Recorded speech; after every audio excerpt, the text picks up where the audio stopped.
Tiffany really does not understand how quotes work. Like, if you're not repeating someone's exact words, word for word, that's not a quote. That's a remix.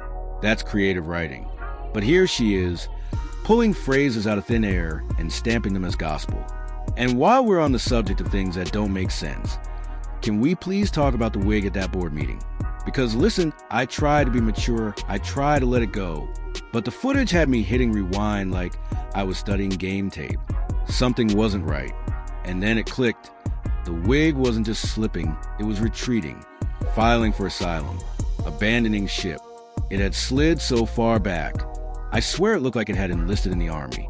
Drafted, shipped to the front lines, waving goodbye to the scalp it once called home. Every time I replayed the clip, forget her speech. I couldn't hear a word. My eyes were locked on the hairline, watching it backpedal like, nope, I'm out of here. Honestly, this needs its own Netflix title, The Dictator and the Disappearing Edges. And I can't lie, I enjoyed every second. It felt less like a township meeting and more like messy Instagram live energy disguised in government suits. But hey, let's make it fun. Drop a comment. Press 1 if the hairline was serving bold confidence. Press 2 if it was giving absolutely not. Now back to the circus, the actual board meeting. A community member got up and said, if you need help, call Keith Freeman, like he's some kind of 24/7 township hotline. Then Tiffany swoops in, trying to sound noble, saying workers shouldn't suffer just because trustees didn't get paperwork on time. Okay, fair point. But then she drops this bizarre line. You must pay to stop. Excuse me? What is that? A riddle? A prophecy? A bad mixtape lyric? Nobody knew. The point was simple. Employees worked, so they deserved their paychecks. But Tiffany tried to end it like she just delivered a mic drop sermon. No questions, no pushback, just pure vibes. The problem? The trustees weren't impressed. One cut in immediately, shutting it down. They reminded the room that ordinances already exist. Hiring and firing goes through them. Period. End of story. And clearly, that process isn't being followed. They called out how staff and trustees keep getting paperwork dumped on them over the weekend with zero heads up. And let's be real, government isn't supposed to be a pop-up shop. It's not brunch hours. It's Monday through Friday, office hours. One trustee even said they had to hunt down Keith Freeman on a Sunday for documents that should have been sent days earlier. That's not urgency. That's dysfunction. And phew, this part had me pause in the video. Did y'all catch the man sitting next to Tiffany? The way he was staring at her? That wasn't professional. It was middle school crush energy. The dreamy eyes, the lingering looks, like he was auditioning for the cover of a romance novel in the middle of a township meeting. I don't know if he's married, and honestly, I don't even care, but the vibe was loud. Girl, I could be your escape. I half expected him to slide her a note that said, do you like me? Circle yes, no, or maybe. This was not government. It was a sitcom. Anyway, back to the real business. Another trustee stepped up and made it plain, this isn't about punishing employees. It's about creating a system that actually works. Their job is to protect taxpayer dollars, not just rubber stamp chaos. If hiring and payments keep bypassing oversight, the whole township sinks. And when that budget implodes, guess who gets blamed? Not Tiffany, the trustees. So they're not being petty. They're being responsible.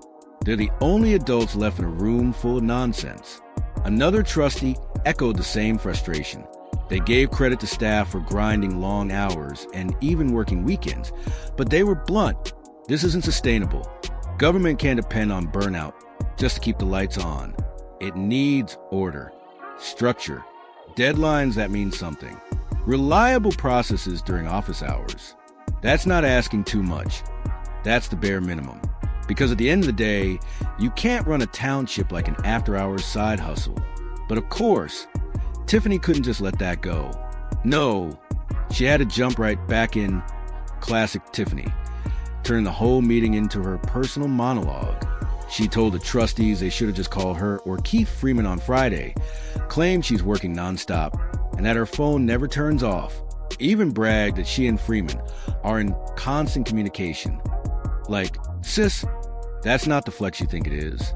Blowing this man's phone up at 11 p.m. doesn't mean you're running a village. It means you're running up your minutes. And here's where it gets real messy. Does Kamal know about this little 24/7 hotline she's got with Freeman? Because phew, that's not just close, that's cozy. For someone who preaches ethics and transparency, Tiffany sure spends an unusual amount of time centering this man. Now, I'm not saying she can't have friends, but let's not act like Kamal's the only one with skeletons. Let's be real, Tiffany is a side chick. Yep, said it. And the worst part? She might not even know. Or maybe she does and just doesn't care. Remember when she went on the radio bragging that Kamal's been trying to divorce his wife for 4 years? 4 whole years. Ma'am, if a man says he's been trying to leave his wife for 4 years and still hasn't, he's not trying. He's stalling. If you've been trying to do anything for 4 years and failed, it's because you don't want it. That's not commitment. That's comedy. Poor little Tink Tink, mistaking an excuse for a love story. Bless her heart, but that's not romance. That's reality TV energy.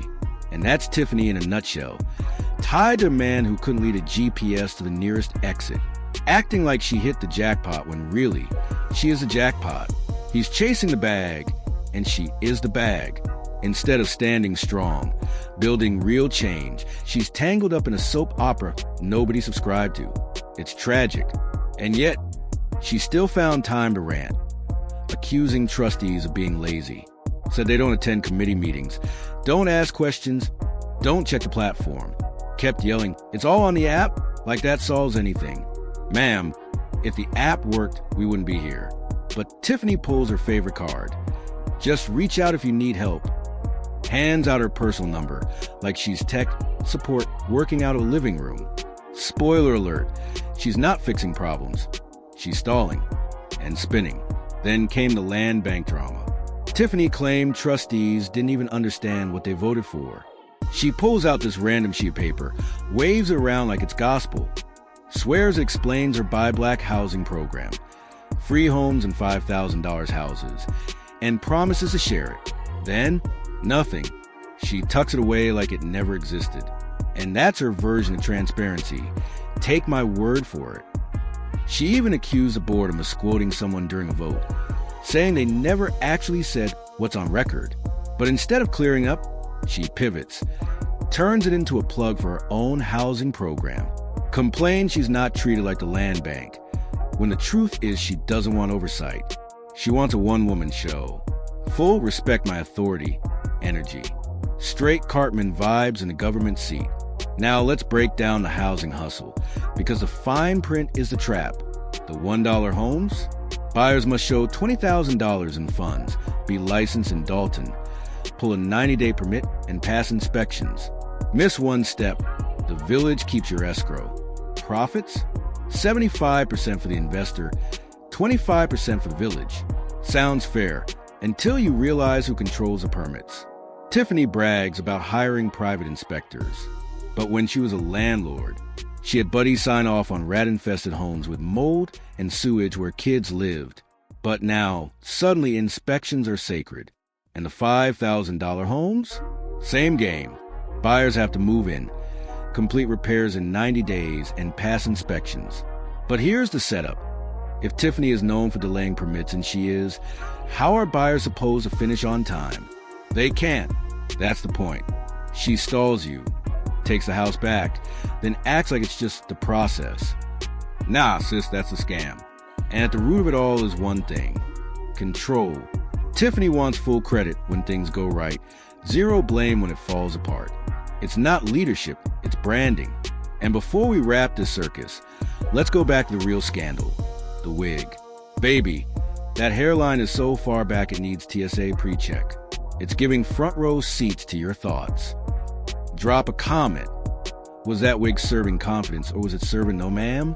Should she lower it down to that Eddie Winslow cut, sitting right above the brows? If you caught that reference, salute, we're officially family. Anyway, y'all behave, because clearly Tiffany won't. But remember this, Mama loves you. Yes, she does. Peace.